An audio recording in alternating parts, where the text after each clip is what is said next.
The culture has always been don't rock the boat. There's the formal policy, which is if you see something, say something, and there are these mechanisms for accountability. There's a grievance process. If I say something, maybe I'll be told, well, you're not the right fit, which, especially for women of color, ends up being code for exclusion. And that ends up being why you see only certain demographics at the leadership table or on the seventh floor. Hello, I'm Alex Bolfres. It's my pleasure to welcome you to fp21 Minutes, a podcast dedicated to evidence and integrity in foreign policy. We bring you conversations between practitioners and researchers about how American foreign policy is made and how it can be made better. Stay tuned to hear what they have to say. This week, we are continuing the conversation between Dan Spokojny, the fp21 founder and CEO, with Maryum Saifee, a U.S. diplomat appearing here in her personal capacity. The views she is generously sharing with us do not reflect her current or past institutional affiliations. Last week, their conversation focused on the incompatibility of advanced analytic skill acquisition and career trajectories at the State Department. What follows is a look at the cultural obstacles to change inside the department. Because it's the kind of conversation that leaves you hungry for change in how American foreign policy is planned and executed, I read a little from the introduction to fp21's flagship report after. It's called Less Art, More Science, and can be found on our website. It's been really amazing to see that change that's happening from the grassroots. People really just sharing their truth, breaking the culture of silence on the keep your head down culture, even though it comes with a cost. It's not to romanticize the storytelling and the resilience of trauma survivors, especially those who are from communities, underrepresented, people of color and others. But it's to say that they have the courage, they're speaking up in spite of the cost, because the cost is still there.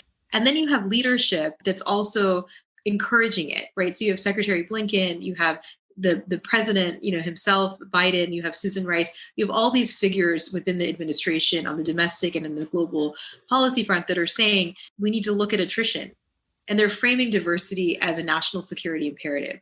And that's something I think that's critical. The language that we use to describe this, it's not just inclusion because it's a nice thing to do, but it's really the smart thing. It produces better foreign policy. It produces better policy in general, whatever the domain is. But on the foreign policy front, it's particularly important, especially because our record on race has been weaponized against us by our adversaries, whether it's the Russians or the Iranians. I wonder if you can help me and help us understand more of the culture that asks us to keep our head down. I wonder if you can expand on that for us and dig into that for us. And how is that changing, or how must it change? It's a great question. I think the State Department is the oldest cabinet agency, right? And it's probably one of the most, in many ways, elitist, right?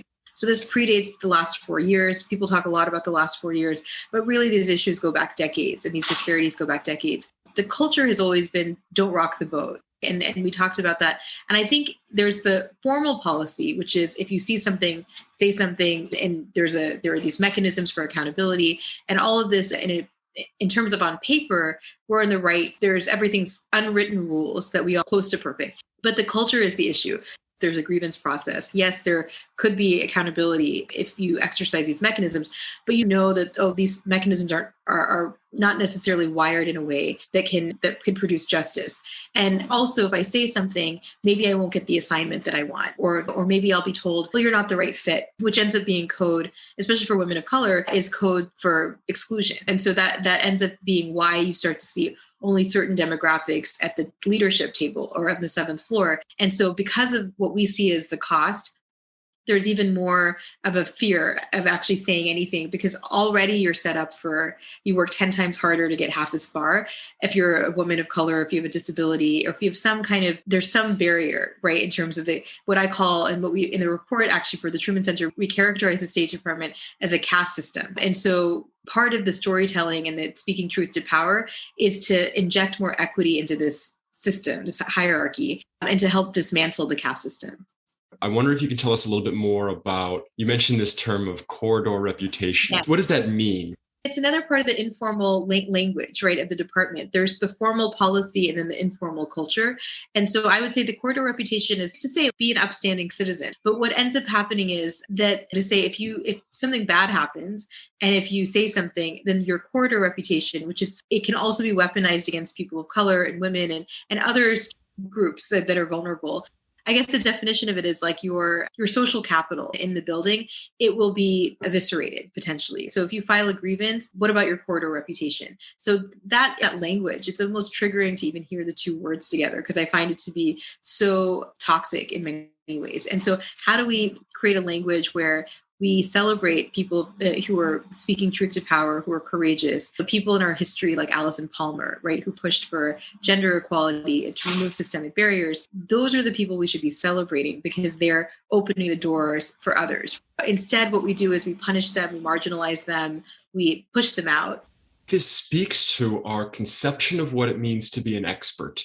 We talk about these amorphous ideas of corridor reputation, which on the one hand seem innocuous, that people have good reputations or bad reputations. And of course, I want to work with the person with the great reputation. But when this kind of very subjective system is built into the way that we get placed, the way that foreign service officers, civil service officers get placed into high profile jobs, when it's built into the system of how we choose who gets promoted and who gets left behind in a system that is purposefully built as up and out, either you get promoted or you're pushed out of the building. It seems to me to speak very fundamentally to what we consider as merit, what we consider as expert in the department. And this is something we've talked about before, is that when we don't have a good definition or a good system of measuring expertise, you start falling back on very human prejudices that can be very damaging. Right. And like because the unconscious bias piece is you're comfortable with who looks like you or who comes from the same background as you or writes like you or whatever it is. And so when you're going through the performance evaluations, it's baked in whether you want it to be part of it or not. That makes us different from other sectors that are maybe more focused on profit or return on investment.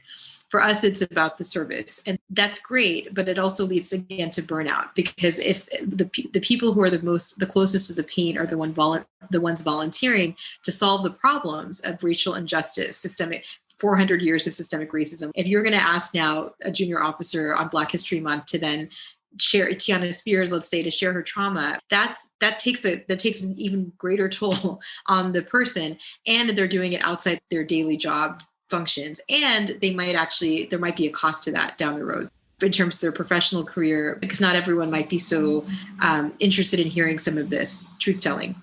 So I think that, if there was a way by putting it in I think if you put something like that in the review, then it also helps pay for it in a sense. I've heard you made a connection between creating a safe work environment and a diverse and equitable and inclusive institution and the way that an organization can be innovative and grow. Yes. Can you expand on that connection for me? Yes, absolutely. So I think there's plenty of studies on this, like McKinsey did a study when you have more diversity in the leadership positions, whether it's gender or ethnic, there's some X percentage, 33% or whatever it is, more productivity. So we know that there's the data there. We know that like when women are integrated into peace processes, they're, I believe, 35% more durable. Like we can go on and on about the gains of this from a business sense or a policy sense, but it also just produces different thought. Imagine if everybody comes to a table with a different perspective or different lived experience, then that's the incubator for creativity, is that table of diversity, of diverse thought. Because if everyone comes from the exact same incestuous kind of background, in same circles and same networks, their lived experience, it's just going to be more homogenous in terms of their product. And so the way we have innovation is having creative inputs. This is a way to also break the culture of risk aversion as well by having robust discussion at tables of diverse thinkers at a table. That's something that I feel with this moment that we're currently in, it's been gratifying to see, as Shirley Chisholm has said, she's one of my favorite historical figures, if they don't give you a seat at the table, bring a folding chair. Like we're in a moment where there's a lot of folding chairs. But for me, it's exciting, but then I'm also nervous. Are these folding chairs temporary? Is this a moment in time? Are they transient? Or are they going to be permanent? And so how do we institutionalize the folding chair? I'm really appreciating more, due to this conversation, Maryum, the connection between the diverse experiences, both lived experiences, but also professional educational experiences that people bring to the table, to be able to pick what those issues are that we need to invest in more. Yeah, that if you rely only on the elites, quote unquote, if you rely only on the most senior officials in the department to say, here's the 3 issues that I think are vital to invest in, you're going to miss this vast set of experiences of Mr. Ambassador, Mrs. Ambassador. When I was engaged in this environment, I see that this is going to be so vital for the future of our foreign policy, or to help the American people, or to engage more productively. There's such a vital nexus here between valuing diverse experiences and the diversity of people that makes America so great, and thinking about how we continue to learn and expand as the broad field of foreign policy. Of course, this isn't just about the Department of State. It just takes courage. And I think once you start to do it, you build more of it. Doing that, breaking the culture of silence, takes a lot of courage and guts. Once you do it, though, you develop more of it. So I think after that, I ended up being much more truth-telling about my experiences within the department, that it hasn't been easy as a woman of color, and creating more spaces for others. Ambassador Bonnie Jenkins, for example, created Women of Color Advancing Peace and Security, which is phenomenal. She did this maybe 2.5 years ago, and it has blossomed into this thing that's just incredible. It has chapters in Accra and in Atlanta and all over. There was no safe space for women of color in peace and security and foreign policy. She created this nourishing environment where you weren't judged. You were just able to be yourself. And then we had these conversations of courage in these spaces that were really off the grid, that were not public to the world. But with that, we drew strength. So then because of her, actually, and because of WCAPS and some of these other spaces and mentorship from Ambassador Gina Abercrombie-Winstanley, visualizing Gina and Ambassador Bonnie are both in some ways unicorns, 2 Black women rising to the rank of ambassador. They're not just role modeling their existence at the table, but also the fact that they are speaking truth at the table, right? So they're not just sitting at the table like precariously in their folding chairs. They're actually like, no, like we're here, and here's how we're going to create a culture that's going to upend some of this. Keep your head down.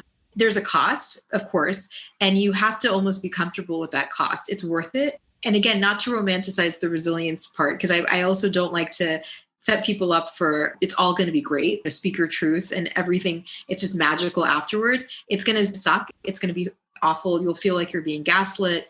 You'll be questioned all the time. You should be grateful that you're even at the table. I find that a lot where I do a lot myself, like I work really hard. I might have done something that I think is amazing. And then I'm told like, no, you should stay in your place, stay in your lane type of thing. So I think it's recognizing your own power and saying, no, you know what? I deserve to be at this table. I'm going to continue to speak up, even if there's going to be this pushback, because it's the only way you make the table bigger. And so you can have more people at it. If you don't exercise that courage, then the structures will be set up in such a way that it'll continue to perpetuate. It's not easy, but it's essential. Imagine a National Security Council meeting where participants arrive prepared to defend their policy proposals with robust evidence from history, data, intelligence, and social science. At the meeting, the integrity of ideas and rigorous analysis wins out over ideology, watered-down recommendations, and bureaucratic turf battles. Armed with this information, meeting participants, a racially and socioeconomically diverse group from a range of disciplines, carefully weigh the likely costs, risks, and rewards associated with each policy option. Guided by a professional facilitator, trained to lead effective strategy sessions, the group hones its objectives and chooses a recommendation that clearly lays out the steps necessary to achieve the president's desired results. As the bureaucracy executes the policy, officials carefully monitor its effectiveness against clear metrics of progress, allowing leadership to honestly assess its success, or, if necessary, change course. The policymakers find that they can more easily explain a transparent, evidence-based process to the President, Congress, and the American people. Imagine that lessons from the successes and failures of the policy feed back into the bureaucracy's collective knowledge, helping agencies adjust their personnel practices, internal processes, and technology to more effectively contribute to U.S. foreign policy. A more objective understanding of merit takes shape as the system promotes officers who measurably perform. fp21 aims to realize this vision. Diplomacy is an art, it is said, but from Silicon Valley to financial services, political campaigns to baseball, today's most successful enterprises have built their cultures around evidence. These organizations use a range of modern methods and tools to collect information, acquire insights, and make more sound decisions than their competitors. The culture of U.S. foreign policy must follow suit to advance our national security. Our elected officials, and the American public, deserve nothing less. The methods and practices of U.S. foreign policy are stuck in the past. Instead of investing in modern technologies to make sense of today's superabundance of information, the system relies on subjective judgment. Instead of systematically researching and assessing information objectively, our organizations cherry-pick facts to defend their pre-existing views. Instead of fostering a culture of evidence and empiricism, we ground our policy ideas in instinct and ideology. To remain a competitive leader, the U.S. must harness new, more powerful analytic approaches to decision-making. Just as today's most successful companies have cast off intuition and tradition, a U.S. foreign policy based on evidence, integrity, and innovation offers political leaders more effective and reliable tools of statecraft. The culture of foreign policy must be more systematic, designed to account for evidence on all sides of an argument. This will allow us to more effectively tackle the biases, misperceptions, and turfsmanship that impair our policy processes. Among the most pernicious forms of bias are the prejudices around gender, race, sexual orientation, and religion. Diversity and inclusion are integral to the achievement of evidence-based foreign policy. Research shows that diverse groups outperform homogeneous ones.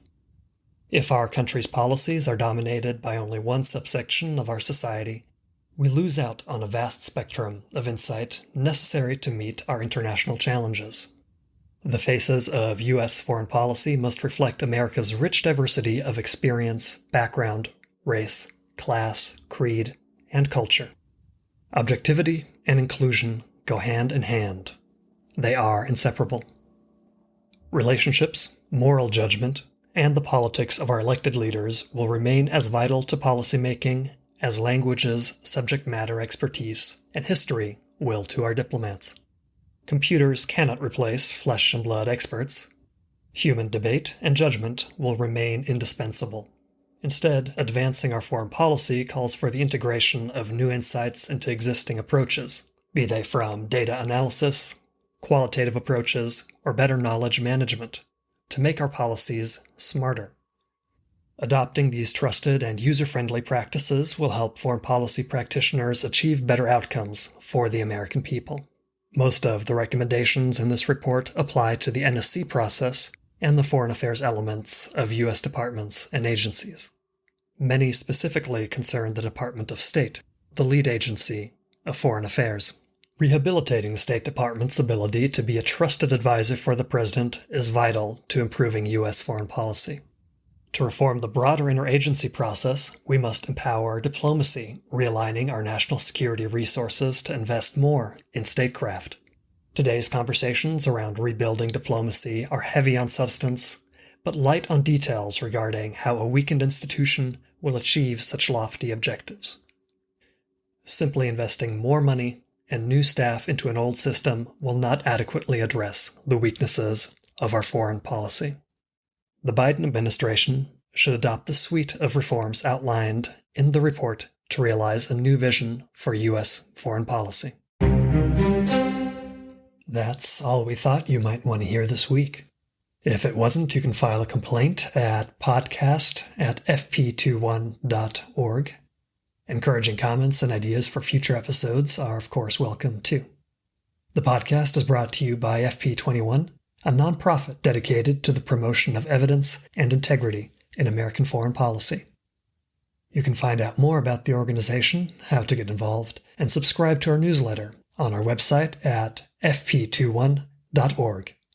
We tweet at fp21org. Special thanks to our intern, Michelle Wright, and to Ronan McDermott for composing our theme music.